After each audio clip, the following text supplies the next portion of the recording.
Whoa, hello there. What's going on, everyone? We are doing a Saturday afternoon live chat, and I just kind of figured I was in a good mood, a real good mood, as a matter of fact. I got my stitches in my face out, and I'm still setting up. I forgot that it was going to go live already. One thing I want to talk about that I think is kind of driving me crazy, and is with Kickstarters. Do you guys back Kickstarters at all? I'm like moving things around, and I've like got this freaking Rising Sun neoprene playmat, and like I've got all these playmats. I got one for Blood Rage. I've got one for Rising Sun. There's one for Ankh, which is the other one that's coming right now. They make them for Lords of Hellas and Nemesis, and I feel like all the games that I really, really like, they're making custom playmats for. And I'm like, come on, guys. You guys make a board. It's a board game. It has a board in there, right? So that's just crazy. And the other big thing is I got my stitches out today. So hopefully I will sound back to normal, because it was all real tight, and I was kind of having to talk out of the left side of my mouth. And now I can, so I can do all that. So you can see right here, a little scar. And I mean, the rest goes all the way up through my mustache. So probably not shaving anytime soon. I may have to shave, though, because it's starting to scab up in there a little bit. But yeah, so I got my stitches out today. Really, really happy, because I'm not going to lie, you couldn't really see it in some of my videos. Or maybe you could, maybe you couldn't. But like having stitches, he left them really long. And it's weird because I guess they have different types of material they can use for stitches. It didn't sound, going to the chat here, it didn't sound that bad earlier. Maybe it didn't in retrospect. But for me, I was a little traumatized, especially having first seen it. And then there was a lot that went along with what happened with my dog, and animal control called, and they said they had to come out because it's mandatory, and then they said they might take my dog away and all of that. And I was just like, it was really traumatic, because I don't think it was her fault at all. I mean, it was a little. I mean, we had been playing a little aggressive with her. I thought it was definitely more my fault than hers. But so I was, and then when it happened too, there was so much blood, and it seemed worse than it was. It certainly shrunk, and it's much smaller now, and I'm sure it's gonna heal in time quite nicely. But feels better now. Feels great to have it out. But they use the same type of stitching material that matched the exact color of my beard, or my mustache and stuff. So when I was getting them out today, the guy's like, I'm having a real hard time differentiating what's, oh no, that was a whisker. Oh, that he's trying to get them out. So that much was fun. But yes, so hopefully you guys are doing well. It looks like we're getting a step closer to being able to open up things again. I know a lot of game stores are getting ready, at least in Florida, and this is going to differ from state to state. This is going to differ from state to state as it applies to game stores and things like that starting to open up. How do I feel about Battlefield 2 getting canceled? I don't think they're canceling Battlefront 2. I think they're just saying we're done making more expansions for it. Like, it's complete. Like, it's not canceled. We've gotten to this point where we expect any game to have a constant influx of new content, and I think it's an unrealistic or not maintainable level of. Sorry, I'm adjusting things here a little bit. There we go. All right, so I think it's not a healthy mindset to be in. I think it's not a something that we can always maintain, because a lot of games are just a one-off. Not every game needs infinite expansions. Twilight Imperium 4th edition is a complete game. I would love to see maybe an expansion or two for it eventually, but it doesn't need that. I'll play it forever. It doesn't need anything else. Star Wars Rebellion was a great game on its own. It had an expansion that also added a lot to it. Doesn't really require a whole lot. Question regarding upcoming ARC Troopers. Since you need only one Echo and 5s, and there's 7 models per pack, do you think I need to pick up 2 packs, or should I go for a full 3? Well, it boils down to how many generic ARC Trooper squads you want to run. If you want, I mean, since really it's going to be your only Special Forces option for a while, I'd say if you're only a Republic player, get 3. Because we may not get another Special Forces for a little while. It may, I mean, hopefully it won't be that long. But with all the slowdowns and stuff, by the time they come out, you may be waiting a little bit longer than normal. I'm probably not going to get 3, primarily because I usually don't buy like max amounts of stuff anymore. 2 is my magic number for most things. Also, I'm starting to run out of room. Like when the AAT comes out, I don't know if I'll get 2 of those. I may just get the 1. I did get 2 Republic tanks, but that's my primary faction right now, I think. So, but yeah, I don't think you're going to need to get that many ARC Troopers. What about the BX Commandos or Clan Ren? Same thing. Generally 2 seems like a pretty good number for most everything. One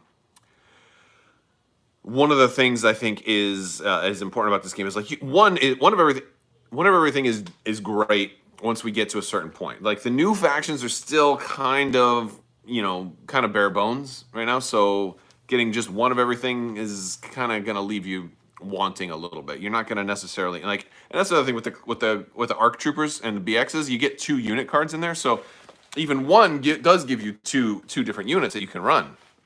So you kind of have that. Same thing with the Rebel Commandos and the Imperial Scouts. So you're getting a lot of value for just one, but I can see people wanting 3, especially because of the sniper meta and snipers and all that stuff. So I don't run bare tables at my house. I usually run terrain heavy tables because I've had a lot of companies out there send me terrain. If you followed some of my social media, I've been doing a lot of terrain painting lately. I've had a lot of terrain left over that I never really got around to painting, and I've been painting up quite a bit of that terrain. And so that much is pretty interesting. But yeah, so like I never really went with the triple sniper meta. I was never into that. 2 maybe sometimes, but yeah. All right. So I missed some questions here. We'll get a couple more. When will Hammerhead Corvettes be back in stock? So I just did a video for Armada talking about restocks and stuff like that. So the short answer is I don't know. Hopefully soon.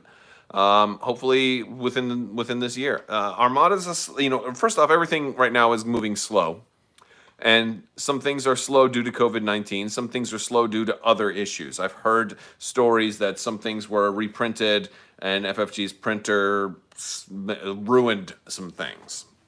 I've heard some things like that's a rumor that I've heard is that's why the AAT was so bad, or the AAT was like so many of the AATs came out horrible looking and they couldn't sell them, and that's why the AAT was delayed. Like the AAT and those were supposed to be out in I think January. I think originally they were even possibly scheduled for quarter 4. We were looking at a quarter 4 release, but yeah, the AAT got pushed back tremendously, and the big, from what I've heard, it has to do with it was printing problems, and so there's problems that exist outside of the COVID-19 stuff that are affecting FFG right now, as well as possibly other people. I mean,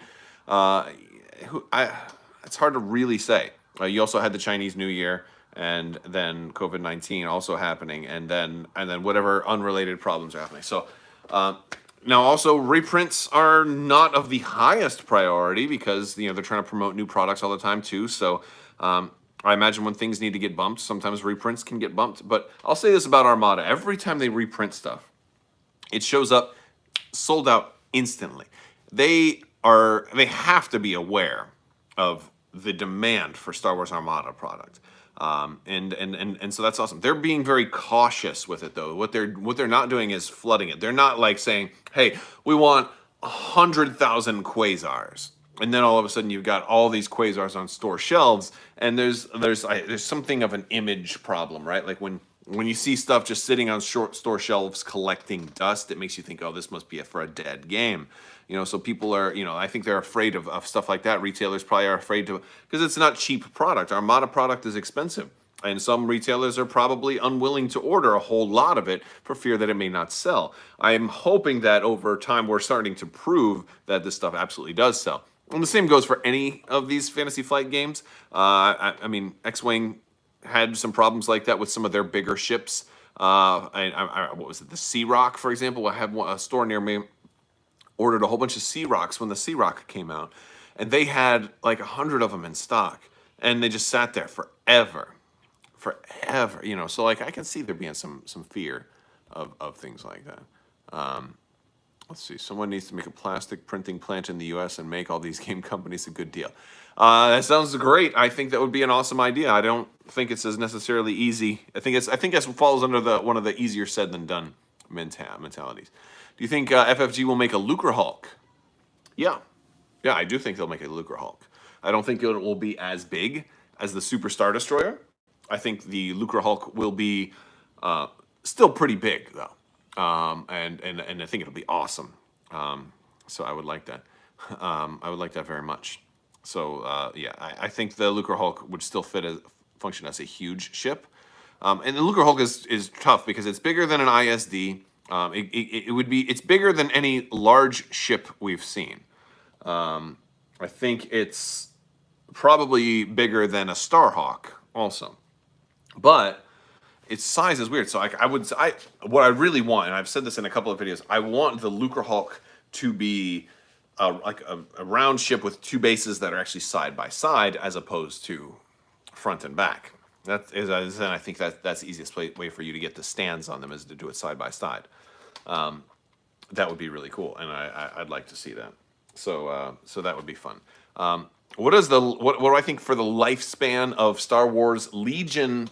I think Legion is going to be around for a long time, a very, very long time. The amount of success and growing that I see for Legion is pretty big. It is real big. I think they've done a couple of things that really lend themselves towards extreme long-term growth. I think one of those things is one of those things. Here, I need to adjust a little bit.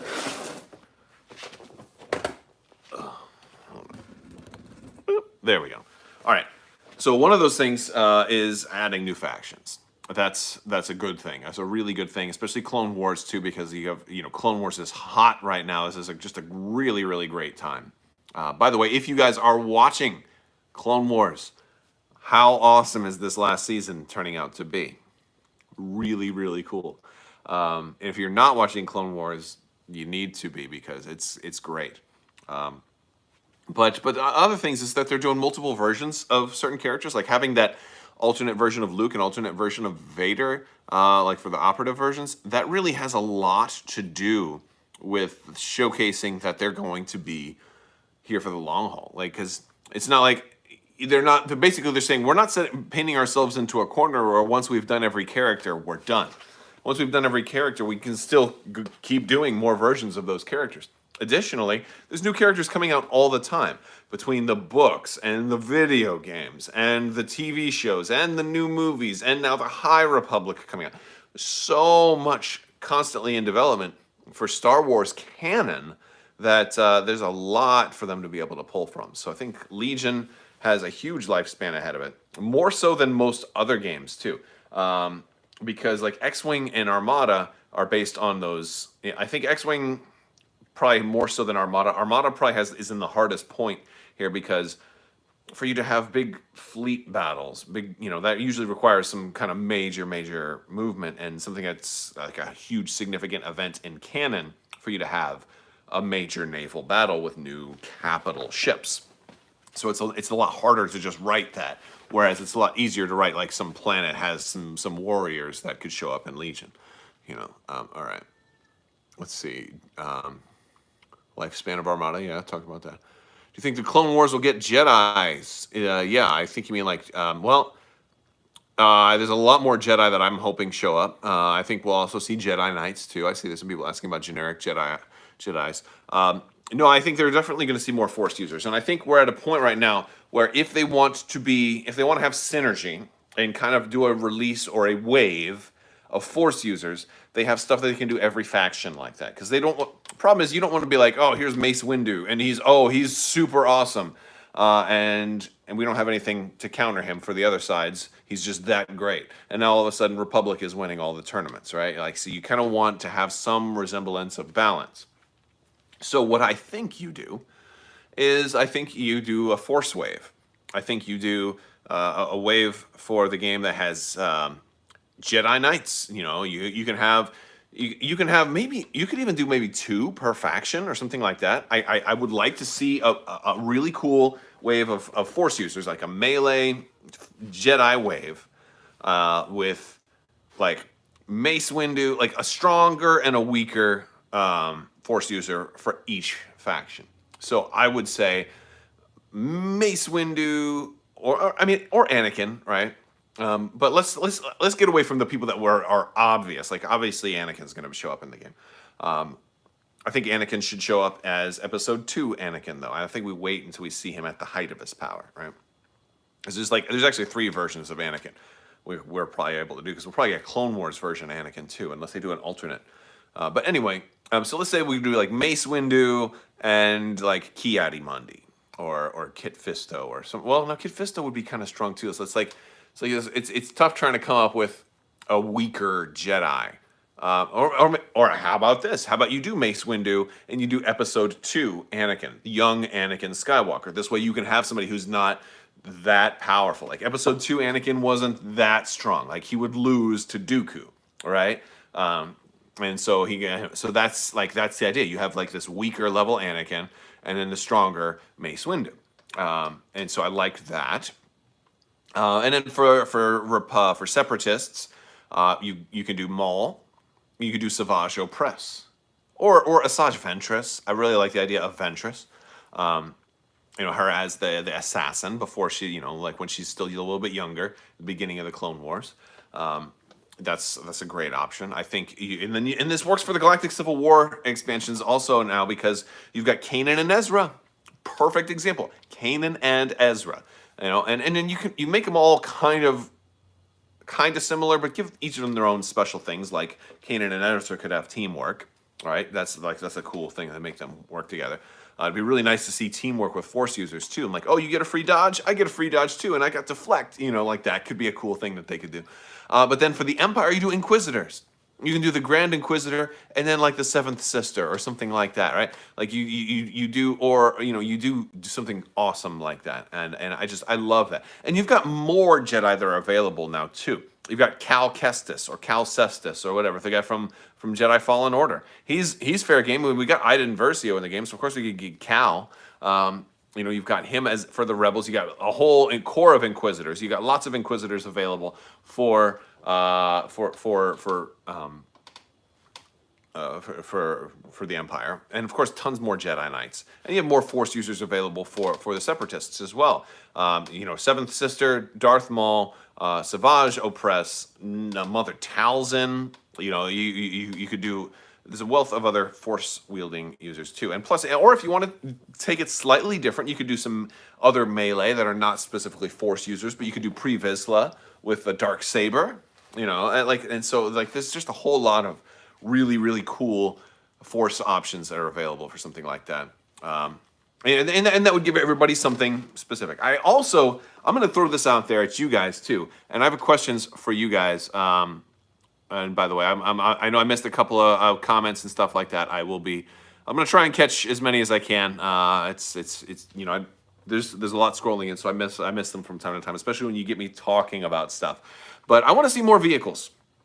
Not a whole lot more, but over the course of the next year, I wouldn't mind seeing another round of heavy vehicles announced. And I recognize that we've already got 2 for the Empire and for the Rebels, but I'd like another one. I think there's a lot of options available. By the way, the 5th Trooper actually was kind of diving into double critical territory with some of the speculation, but so if you haven't seen the latest 5th Trooper podcast, it's pretty interesting. And so you might want to give that a listen. But one of the things that they talked about was when they eventually go out and do like the First Order, they said, and this is a cool idea I like, is that they don't do a resistance faction. You just do the First Order. And that because and they said the resistance people could really just be rebels. And that might be like one of the rebels' things is that they just get more heroes because what does the resistance have for the movies? Like nothing. Nothing. There's the only vehicles they have were straight up rebel vehicles. It was those skimmers, those sand skimmers, and that's it. The only troops they have are just generic rebel troopers. So it's just all they are is just the rebellion. And old, a handful of new heroes and just more rebels. So wouldn't it make more sense if you just added all that stuff to the rebels? Not every faction has to have their specific opposite faction. It's not like we're playing only Galactic Civil War era and you have to do CIS versus you can mix and match. Anybody can go versus anybody else. You can do Separatists versus Imperials. You should be able to take First Order versus Rebels. You should be able to take First Order versus Republic. That would be really cool. And since the bad guys do have a lot more cool stuff, like the First Order in the movies alone is very flushed out. They have lots of different core and different armor variants and different weapons and type of vehicles and lots of stuff. The First Order is like they have enough stuff already to be able to put it in the Legion. I'm not saying and you can see this already if you like in the homebrew community. Clever Clanker designed a whole First Order like a wave 1 First Order expansion anyway. So like you've already got people doing homebrew stuff for this. There's a lot of material out there. There's a lot, and it's cool. And look at Battlefront 2. Well, now the Resistance stuff, is just they should just be rebels. I agree with that. So all right, let's see. All right, let me see what I missed here. By the way, if you're interested to super chat, that'll make it like bolder, and I definitely won't miss your question. Somebody wants a neutral faction for Legion that you could have Death Watch, Hondo, Trandoshans. Yeah, so when you say neutral, I like the idea of. Do I have them around here? Does anybody remember? Oh, I'm going to do a little blast from the past. I don't have a whole lot of these left, but there used to be cards. Do you guys remember Decipher, the Star Trek customizable card game? It was a cool game. I really liked it at the time, and it had Klingons, it had Romulans, it had the Federation, and then over time more factions got added. When they started doing Deep Space Nine, they added the Dominion and stuff like that. But they had non-aligned, which were like a golden type of faction. Now the cool thing is non-aligned could work anywhere. But there were some restrictions, like you couldn't, if you had to have at least one like if you were a federation with non-aligned, you were putting people on a ship, you had at least one federation as like your captain, but you could have non-aligned crew. So if you were running them with another faction, you had to have at least one person of the parent faction like be the leader. Well, I would love to see non-aligned for Legion, just neutral people that can go anywhere. And here's my addition to that. Is when you look at the neutral folks, because I don't want to see just a straight up scum and villainy faction. To me, that's way too broad, and it just creates more. Because generally within scum and villainy, there's not like a standing army that represents the scum and the villainy, right? And there's also going to be like a lot of bad guys and good guys that are both in scum and villainy. Like if you go to Solo, Han Solo would be in scum and villainy. Lando would have been in scum and villainy. But so would, Maul and Fifth Dawn. And you have good guys and bad guys in scum and villainy. So I would rather you just have individual factions like the Hutt Cartel or the Crimson Dawn or Black Sun and things like that. I'd love to see more Black Sun, by the way. I would love for them to do like a Black Sun miniseries. It'd be freaking awesome. Disney Plus, man. Come on, let's do some Black Sun. But no, I want to see like specific factions, or just do non-aligned, and maybe those non-aligned characters, their points cost changes depending on which army you want to put them in. So one of the things we have already for armies, for factions specifically, is factions are associated with either the light side or the dark side. The rebels are light side, the Empire is dark side, and this is in the rules book, and it's there specifically because Darth Vader, you want to give him a dark side force upgrade, like force choke. You can't give that to Luke Skywalker, and it just says dark side upgrade. That's the only thing it tells you that. And so the rules tell you that the Empire is dark side and the Separatists, CIS, are dark side. And on the other hand, the Republic is light side, and the Rebels are light side. So what I would suggest is that, at least in the case of some non-aligned characters, they have a points cost increase if you want to take them in with dark side or light side, for example. So if I'm going to use the Mandalorian, right, the main character, the Mandalorian from the Mandalorian, Din Djarin, right? We'll say Din Djarin is going to show up, and you're going to put him in your thing. Now, for the most part, he's non-aligned, but he leans more towards good. He's generally a good person. He's no saint. He's not aligned. He can certainly do work for the bad guys, but at a little extra cost. So my thing was, you'd have to have a new keyword to put on non-aligned characters, and it would be basically like maybe an alignment, and maybe they cost 10 extra points if you put them in a faction that is not their alignment. So he would say alignment light side, okay, or alignment good, right, or something like that. And not every non-aligned character has to have that, right?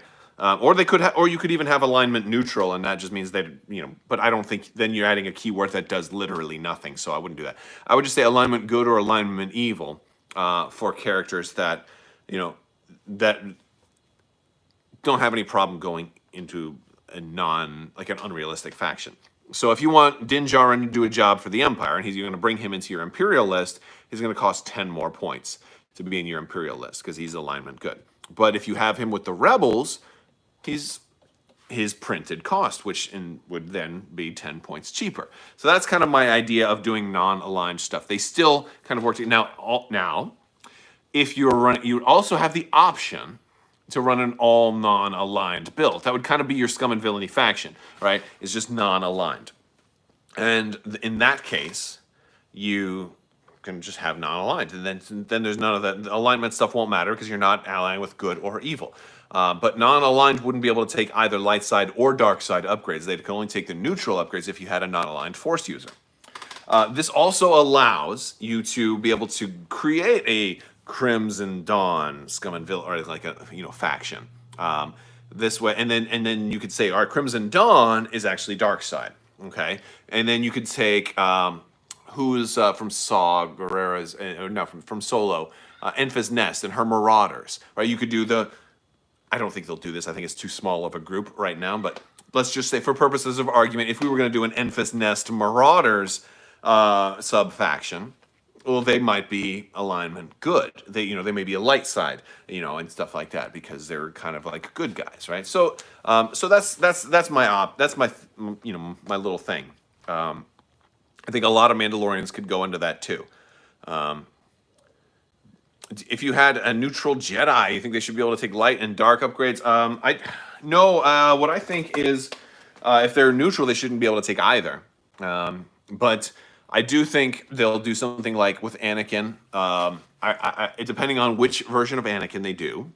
And I think if they do Episode 2 Anakin, you make him just a normal light side Jedi. If you do an Episode 3 Anakin, right, then you give him like that tormented apprentice, like they did something like this in Star Wars Destiny. You give him the ability to take a dark side upgrade. Like Tormented 1. This character may take one dark side upgrade, or something like that. Because he's still in the Republic. He's still a light side. That's kind of my idea. Is you do some of that stuff like that. But I'd like to see, and I think that coming up with a neutral, like a non-aligned faction stuff, and they could do this for other games too. It doesn't just have to be Legion. You could do this for games like X-Wing or Armada. Like X-Wing, it might be harder because you have so many ships, but like Armada, dreadnoughts. Right, the dreadnought should be able to go on any faction, right? Like if you want to go back to like the Katana fleet, if you want to go back to something like that, I think that's a really cool option. So, whoops, sorry about that. All right. Do you believe there will be Wave 9 for Star Wars Armada? Well, Yeah, yeah, I do. I think it's gonna be a while though. Um, they may not call it Wave 9. I don't know. So I think what looks like what's going to happen here is you've got Clone Wars. I mean, I guess from a certain point of view, here we go again with that. From a certain point of view, it may be that that the Clone Wars is Wave 9, right? But or they may just start the waves all over again. They may not start. They may stop calling it. You know. But basically, I think your question is asking: will we see another wave of Rebel and Imperial ships? And I think the answer is yes. I had actually asked. Gosh, during the last Ask Me Anything, I asked them about it. Like, are you going to continue support for the existing factions once Clone Wars comes out for Armada? And I believe the answer was, oh yeah, yeah. So yeah, I think we know that there's multiple waves of Clone Wars stuff coming out already because they said that during the Team Covenant interview actually, with which was really significant. So that much was really awesome. And I think by the time we get like maybe our third wave of stuff for the Clone Wars, it'll probably be about time for something else for the Rebels and the Imperials. I think that's fair. One of the things that we don't want to do is we don't want to leave the Clone Wars factions hanging. We don't want them to just have like one or two waves and then stop. I want them to definitely focus on kind of catching up with those factions and getting them brought up to speed. I think that'll be really a good thing. The tournament's gonna be so cool with Armada having 4 factions too. It's been really interesting with Legion. Yeah, Bleed Green. I don't think I can handle quarantine much longer. It's getting, we're starting to get kind of over the hill on that, right? Like just a little bit. Like I know I'm in Florida. Next week we're opening back up, partially a softer reopening. Like some restaurants are actually going to be able to have some people inside. They said 25% capacity, which means you at a table and then 3 empty tables before the next table. I feel like that's okay. I don't see it. That seems very, very reasonable to me. Obviously, there's some risk in opening anything back up at all. But I think with if we do a really slow, balanced approach, just try and get things back open again, then as long as everybody's still taking it seriously, still washing their hands, still wearing masks, still practicing social distancing and stuff like that, and don't sneeze on anybody, right? All that sort of thing. I think we'll continue to do all right. I mean, I hope so. Yeah, school is also. I have three boys, and school is canceled for us for the rest of the year as well, and it's rough. It's rough.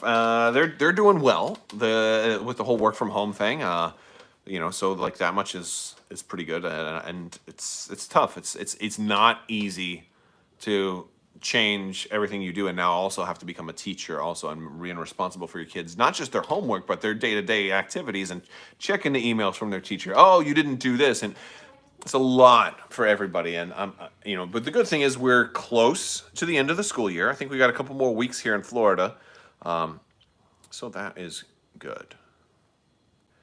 That is good. We've been playing a lot of video games. I think we're going to get the kids like Super Mario Maker 2. Actually, we're going to get it for me because I have the Switch, but I let them use the Switch all the time. The Switch is really for us to play as a family. We played some Super Smash Brothers last night. I posted on my Discord too. I was asking if anybody's played any of the wrestling games, the WWE games out there, because like I was having flashbacks to like SmackDown versus Raw 2007, and I was like, that was really fun. I remember playing it on my Xbox 360 and like creating a wrestler and like teaming up with somebody else and like being in voice chat, and we'd each make a wrestler to make like a new tag team, and we make them look the same. Like, all right, we're gonna go with like blues. Our theme is gonna be like blue bunnies. We'll each be kind of blue and we'll have like bunny ears. And then we like walk in and we design our thing, and then like we show up the next day, and then like we watch our entrance and like, oh, we're a tag team. Like we hadn't seen each other for the first time, and so like there was I loved the whole create a wrestler and the online play and stuff like that. It was a lot of fun, and I was thinking about getting back into another WWE game, but I hear a lot of negative reviews about the current ones, so I'm curious, curious about that. But all right, let's see. Yes, we definitely have an all-new appreciation for teachers. Just getting into Legion, can't wait to use your graphic design skills and your dad's 3D printer to homebrew some stuff. There's already a pretty big homebrew community, so check that out in the Legion Discord. That's pretty cool. One of the coolest things you can do if you're looking to homebrew stuff right away is start designing terrain. That's like one of the most forgiving things to do, and you don't have to worry about balance issues with terrain because, hey, it's just terrain, right? Make some buildings and some cool caves and some things that can go on your tabletop that are enhance your existing game. That's a fun one, too. All right, let's see. The WWE games aren't as good as they used to be, but they are all right. Yeah, that's kind of what I hear. I kind of want them to go back. Like, I really loved, like, the N64, like WCW, NWO, Revenge, and a lot of those. Like, it was we were always doing the design a wrestler, running, like, 4-man tag teams, Royal Rumbles, all kinds of stuff like that. They were a lot of fun. All right, guys. I am looking for a new video game though. I want something fun that's not quite as competitive because, like, I hate running into like playing first-person shooters and just getting killed over and over again and you didn't see anybody. You know, yeah. All right, cool stuff. All right, guys. Well, that's. I think I'm gonna wrap things up. Some other things, little PSAs. Big thanks to Patreon, to the patrons. You guys are awesome. I've got some promos up there. I'm going to be announcing who's getting those here soon. I'll probably throw some more up. But you guys definitely help make everything possible. I know there haven't been a lot of battle reports yet. We haven't been able to meet with people and play. But something, I'm looking at doing another Armada, not Armada, but a Legion AI battle report soon. So that'll be fun. And what should you get first in Armada? Just Google Crabbok what to buy first. You need a core set first, and then just buy whatever you want, whatever you can find. Really, Armada stock is low at the moment. But yes, but also merch. There's one of the cool things. So I have 2 T-shirt stores. I've got a TeePublic and a Teespring. Teespring is usually the things you see right below the videos. And there's gator necks in there too, the mask things. I did a whole video on those. They're really, really cool. I've got like a Darth Vader one, the black one that says Crab Vader. That one does have Darth Vader printed on it, but on the preview, they have it turned sideways, so it's hard to see. But it's a whole Darth Vader kind of gator neck, so if you want to have a Darth Vader mask, that's pretty cool. And I like those because you can just pull them down, especially like if you're unlocking your phone, it does the face scan or whatever, you want to pull stuff down or what. So I like that for that. But then my TeePublic store, whereas that one is a lot of the same designs, but you can do like more customized stuff. Like if you want stickers or a phone case with the same design they have them at the bottom, they now have regular masks, the behind the ear masks, and you can get any of those same designs. So like some of the heavy cover Legion shirt or the Armada designs I've got, those are all on there as well. So you can do those. That's kind of cool stuff. If you guys were looking for any of the new merch, I thought that was pretty interesting. And yeah, so that's about it. Look for some more stuff coming. Wait, what's going on here? Who's a communist? What are we talking about? The world is over. What in the world? All right. Well, I have no idea what we're talking about. All right, but anyway, that is about it. I want to thank you guys for hanging out with me today. If you guys didn't see at the beginning, I did get my stitches out. I do have some scarring on the lip. Here you go. You want to see? Kind of ugly right now. It'll heal up. It'll get smaller over time. But I'm probably not shaving anytime soon. Even if I do have to shave, I'll probably be like Ron Swanson. By the way, have you been watching Parks and Recreation? Pretty cool show. Like I just started watching Parks and Recreation. All right, guys, I'm going to talk to you later. Thank you so much, and as always, have a great day.